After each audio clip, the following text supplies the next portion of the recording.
James Bond is a fictional character created by novelist Ian Fleming in 1953, a British secret agent working for MI6 under the codename 007.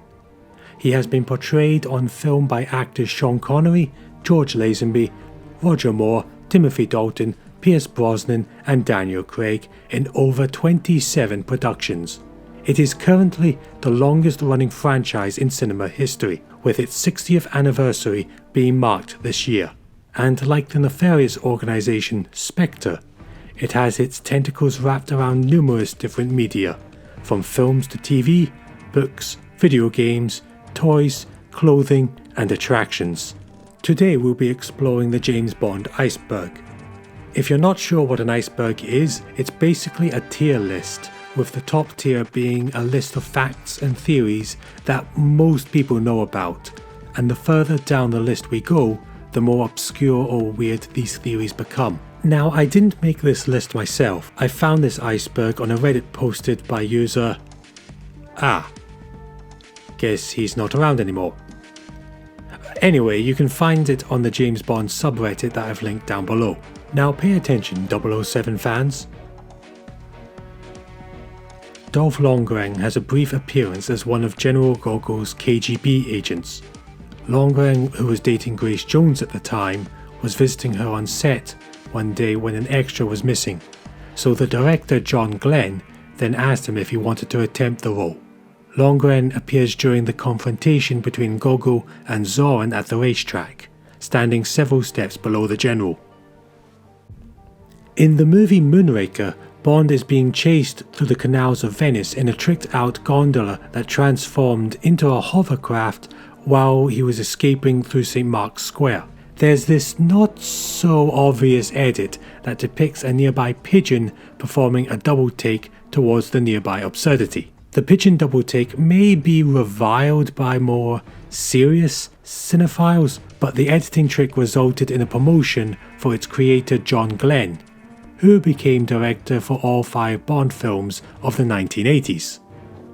Alec Trevelyan's base of operations in the movie GoldenEye, known as the Cradle, actually exists in real life. The Arecibo Observatory is a radio telescope that was built in the early 1960s in a natural sinkhole located in Puerto Rico. It was mainly used for radio astronomy, radar astronomy, atmospheric science, and programs created to search for proof of extraterrestrial life.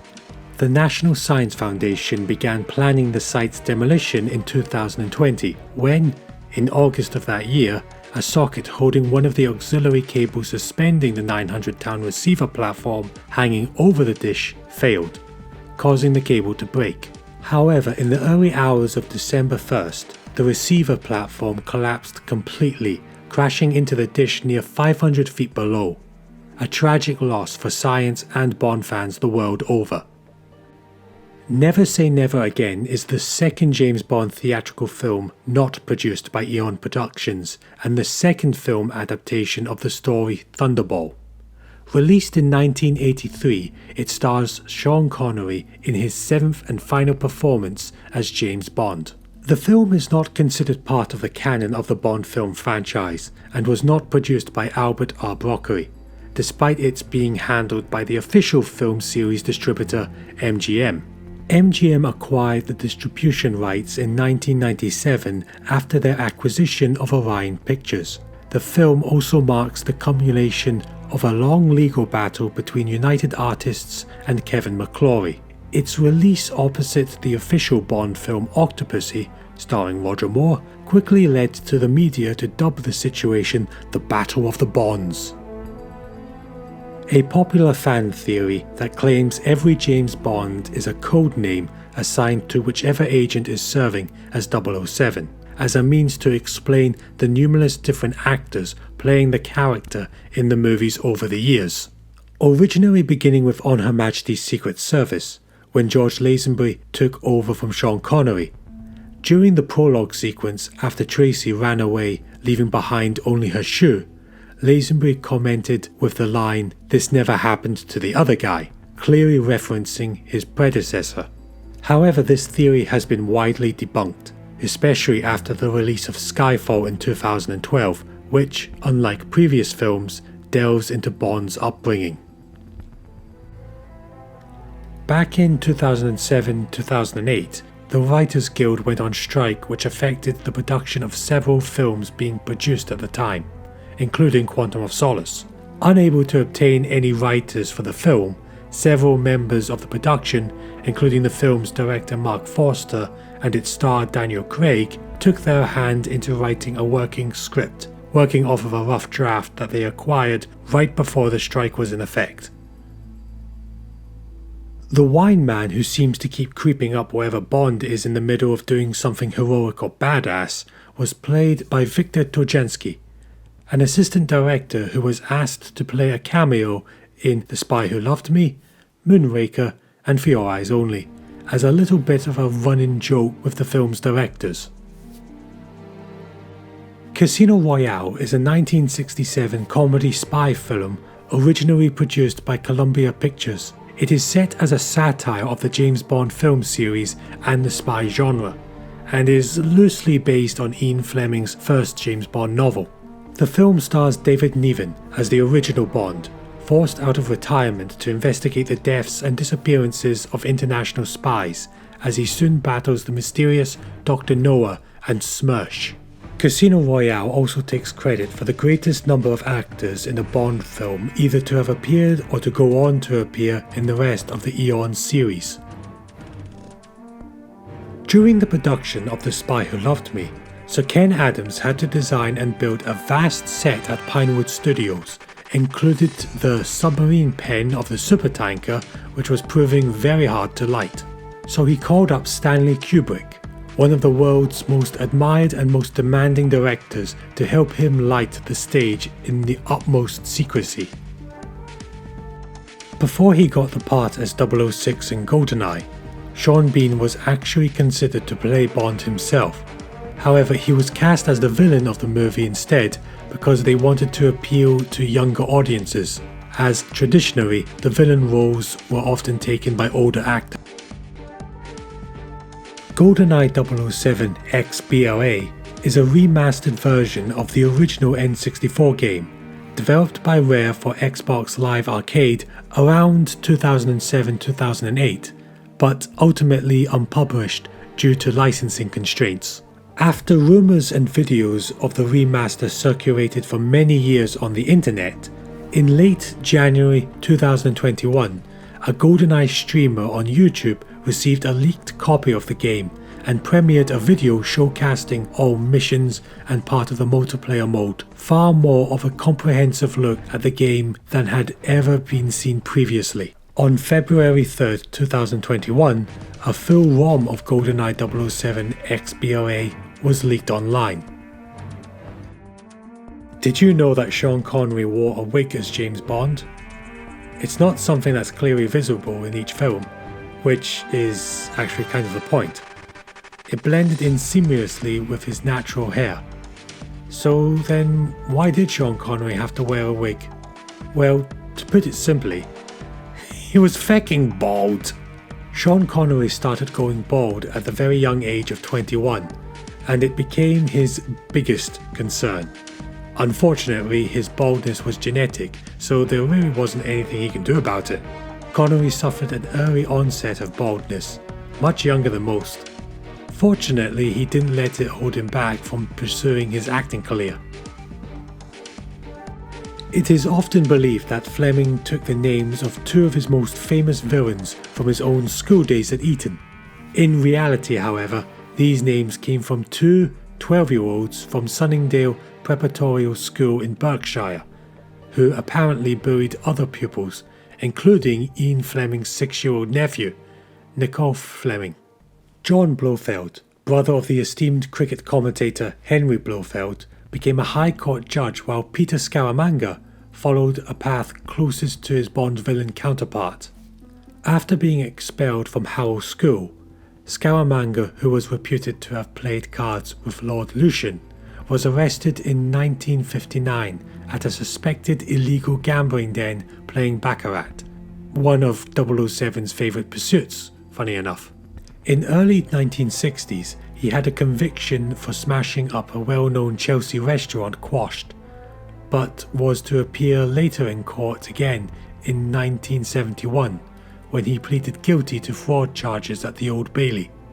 Sir John Blofeld, meanwhile, sat as a High Court judge from 1991 to 2001 and was knighted for his services. So I'm guessing as a form of twisted revenge, Ian Fleming decided to take the names of these school bullies and turn them into criminal masterminds. Erno Goldfinger was the renowned 1930s modernist architect. It's commonly accepted that Fleming got the idea for the name Goldfinger when he first heard it mentioned whilst chatting over a round of golf with John Blackwell, a cousin of Erno Goldfinger's wife Ursula. The exceptionally tall Erno Goldfinger was by all accounts a humorless man, a Marxist born into a Jewish family in Hungary who took a British nationality. The fictional villain Auric Goldfinger was a short, Jewish Soviet agent. He was also a foreigner who became a naturalized Brit and, like his architect namesake, lacked people skills.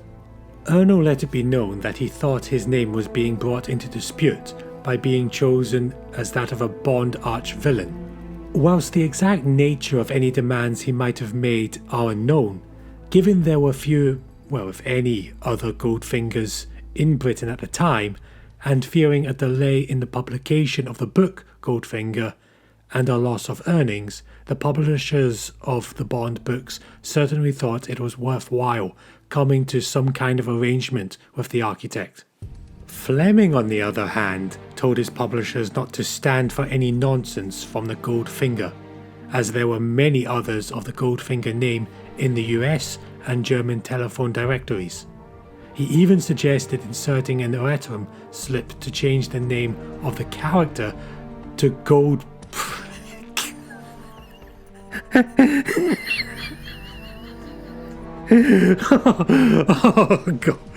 Gold prick.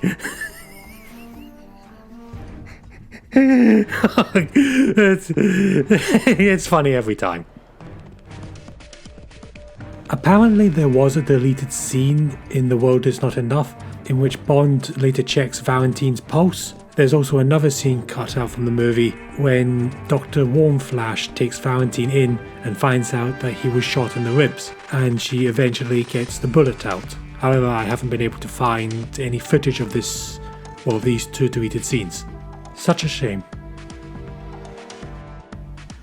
There's really nothing much I can say on this subject. Bruce Grover, the actor who played one half of the Bond franchise's beloved gay assassin team, Mr. Wint, was himself not actually gay.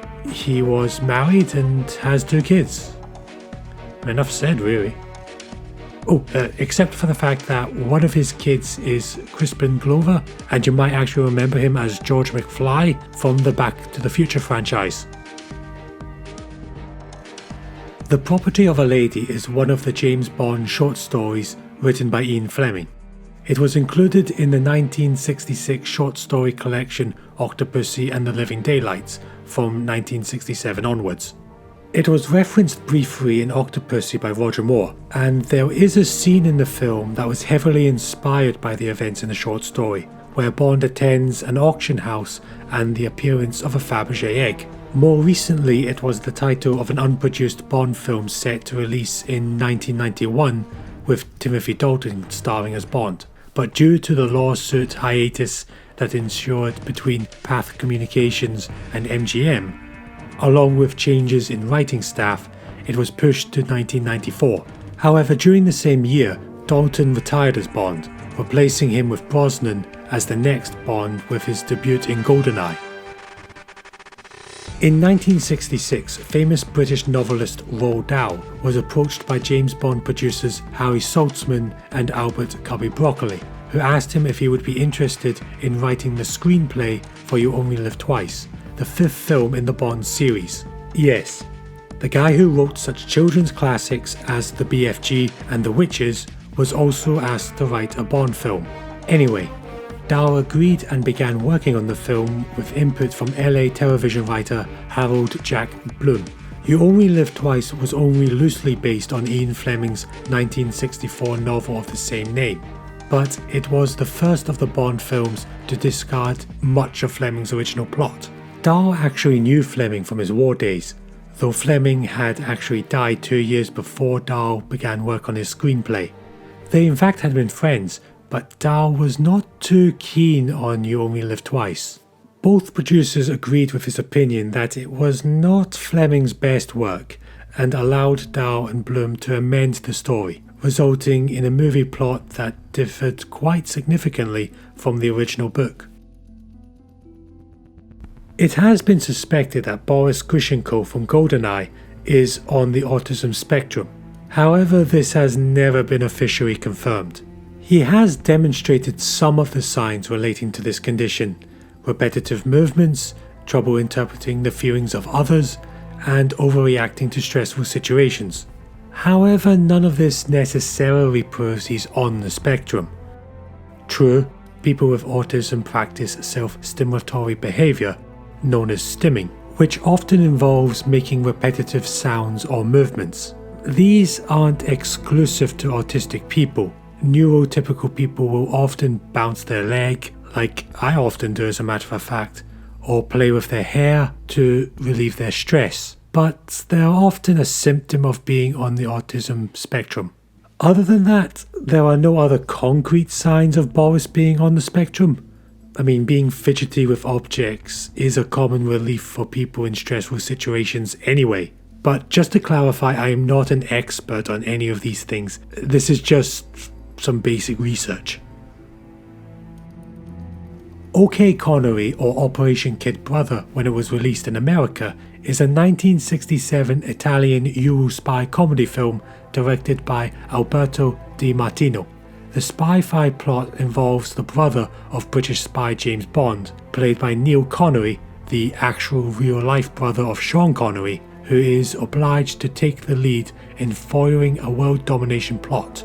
The film's cast included several actors from the Eon-produced James Bond films, like From Russia with Love's Daniela Bianchi, Thunderball's Adolph Selly, Dr. No's Anthony Dawson, Bernard Lee, and Lois Maxwell.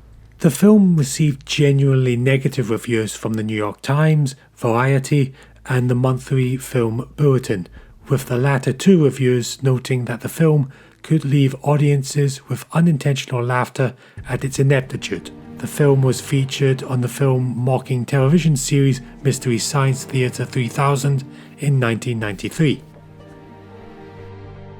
In 1982, American actor James Brolin, known for his work in Westworld and the Amityville Horror, was actually cast to play James Bond in Octopussy. Instead, he became the victim of a behind-the-scenes spin and never got to complete what he later said to have been a great gig. Roger Moore, who'd played 007 in 5 movies up to that point, originally decided he wasn't going to return to the role, so Eon Productions boss Cubby Broccoli said that they were going to move on without him. That was until another former Bond, Sean Connery, was confirmed to be the star of the rival movie Never Say Never Again. Suddenly there were 2 Bond movies in production, both with the rights to use creator Ian Fleming's work, and both competing for the same audience. Broccoli felt that he needed more back to secure the success of his film, so the actor was wooed over a period of months until he was eventually won over. This secret island is an unused idea or an Easter egg in the 1997 game GoldenEye 64. It can only be accessed by way of Game Shark. Originally there was going to be a portion of the first level where you would use a boat to go to this island. The island consists of one dud drone gun and another tower. This portion of the level was later scrapped. The boat was removed, but instead of removing the island itself, it was kept in the level. But it was still made as it was believed to be unreachable. During the dam level, if you were to go up to the opposite side of the docks away from the place where you're supposed to jump off, you can use your sniper rifle zoom to look around. While looking around, you will see an island slightly obscured by fog, and using a Game Shark and a no clipping code, you will be able to reach this island. I mean, I don't think there's much there, but It's something new. In the original script for The Spy Who Loved Me, Jaws actually dies at the end. He was apparently supposed to lose his little lover's quarrel with the shark, which would have surprised no one and changed nothing. However, the producers changed it so that he would survive so that he could be brought back for future sequels. 2 versions of the ending were shot, so Richard Keel didn't actually know if his character was going to survive until the actual premiere. This turned out to be a smart move, since Jaws went on to become one of the most popular Bond villains of all time, and only appeared in 2 movies. But I guess that's the effect that he had. Keel reported that at some screenings, the audience cheered for Jaws' survival. He would later go on to return in Moonraker, where he doesn't just become a good guy, but even gets his own love interest. Lucky bastard. Frobe was born in Oberplanitz. He was initially a violinist, but he abandoned it for cabaret and theatre work. He then joined the... So, yeah. Frobe revealed in an interview he once gave that he joined a certain party back in 1929. Frobe said he'd grown up in a depressed Saxony coal mining village of Zwickau and joined up because he thought a certain someone could improve the economy. Tread lightly, Joe. Tread lightly. Israel responded to Frobe's admission by banning Goldfinger and all of his upcoming movies. In addition, the Ministry of Justice said that if Frobe visited Israel, he might be prosecuted as a former party member. But Israel lifted the ban only 2 months later, in February 1966. The Israeli Film Censorship Board made the decision after receiving evidence that Frobe had in fact left the party in 1937. 2 years before the invasion of Poland that sparked World War II. There was also reports that his conscription as a soldier later in the war was a punishment for helping to distribute anti-party pamphlets. Another factor was that Frobe's claim about helping a Jewish woman during the war seemed true. After Israel banned Frobe's films, a Jewish man by the name Mario Blumenau told the Israeli embassy in Vienna that Frobe had helped him and his mother obtain food stamps during the war. What, you need me to spell this one out for you? Just listen to the lyrics. He has a powerful weapon. Also take a look at this very suggestive scene with Christopher Lee and Maud Adams. Mate, if you still can't put 2 and 2 together on this one, then, best of luck to you. Moving on. Okay, first off, what exactly is a Mandela Effect? Well, put simply, it refers to a situation in which a large mass of people believe that an event occurred which did not. Most famous examples are the often misquoted "Look, I am your father," the non-existent painting of Henry VIII eating a turkey leg, Nelson Mandela premature death, and of course Dolly's braces from Moonraker. The iconic scene of when Dolly first meets Jaws was originally reported as Dolly saving him and Jaws looking at her and falling in love, before smiling at her baring his metal teeth. Dolly then returns a smile, revealing her braces to him. This was an extremely well-known joke that Jaws and Dolly belong together because of their metal teeth and braces, hence why they first fell in love. However, all signs that Dolly had braces no longer exist. There was a Finnish advertisement with a similar scene that was released, and many believe that people are getting the 2 scenes confused. However, many people also claim that they've never actually witnessed this advertisement. Many fans believe that the sun reflecting from Dolly's glasses caused the illusion that she wore braces.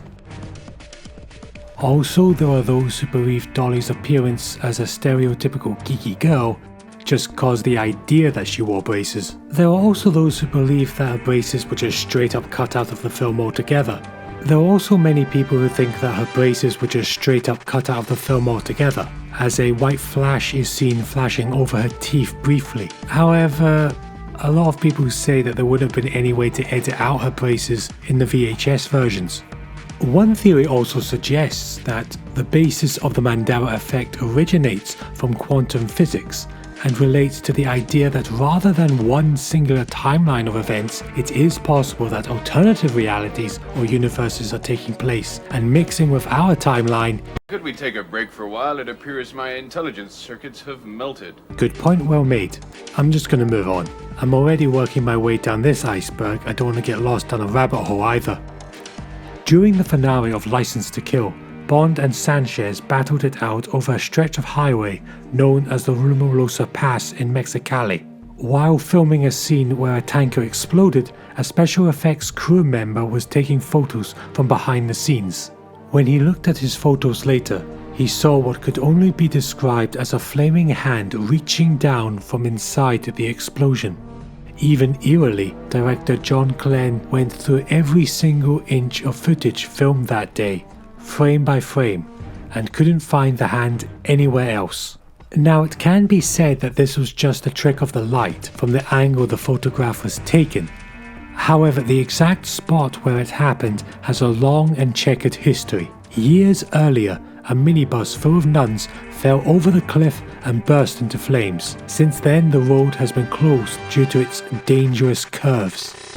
In addition to the flaming hand, the crew of License to Kill had all sorts of other mishaps over the course of filming. Trucks moving in the night, trucks catching on fire in the night, the ghosts of guards protecting the trucks, who would then disappear when challenged, a man 2.5 miles away being hit by a rocket that was fired by one of the villains, one of the trucks being squashed into a wall when seemingly there wasn't enough force from the other truck to even make that happen, a stuntman falling off the truck around the same corner where the nuns had been killed, even Timothy Dalton coming close to death when he almost fell off the cliff during a driving scene. Were these all just random and freak occurrences, or was there actually a higher power at work during the filming of this movie? I'll let you decide. It was reported in Roger Moore's autobiography that while filming the boat chase scene along the Columns waterways in Thailand, Moore fell into the water twice. The first time was on purpose, just to annoy the very people who told him not to do it, and the second time was by complete accident. However, during his second dip into the polluted waterway system, Moore made the mistake of actually opening his eyes while underwater, and what he saw astonished him, which is impressive because it would have scared the shit out of me. He came face to face with several dead bodies that the local undertakers had discarded. These people were some of the less fortunate, who had no other means of being taken care of upon their deaths, and no family members to pay for a proper burial. The undertakers quite literally just pitched them into the water. Pretty messed up when you think about it. Needless to say, Moore got his soaked butt out of there immediately, probably screaming like a little girl as well. Lord knows I would. During an Evening With event on London's South Bank, Roger Moore stated that one of his Bond co-stars, Hervé Villechaize, had slept with no less than 35 women. Holy Mother of God. That lucky French... Anyway, during the shoot of The Man with the Golden Gun, which included several ladies of a particular profession. Trying to keep it family friendly, guys.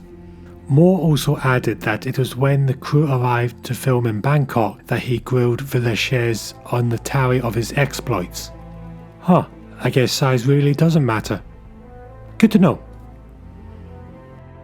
Yeah, this one's a sad one, guys, but during the filming of For Your Eyes Only, stuntman Paolo Rigoni was in fact killed during the ski and bobsleigh chase.